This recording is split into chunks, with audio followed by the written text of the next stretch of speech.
All right, guys, if you want to change how your kids can get into the grid by a special code instead of an email address, this is how you do it.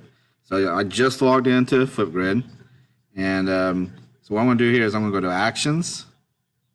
I'm going to click on Edit Grid. All right.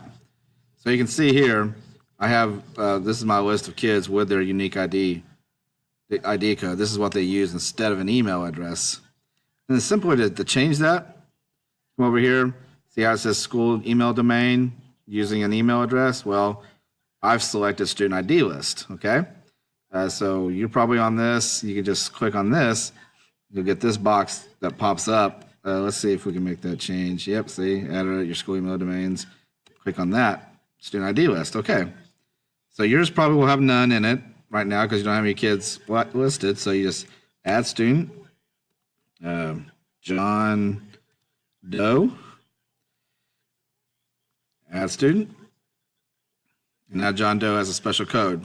So now when they put in the grids code, instead of it asking for an email address, it's going to ask them for their distinct code.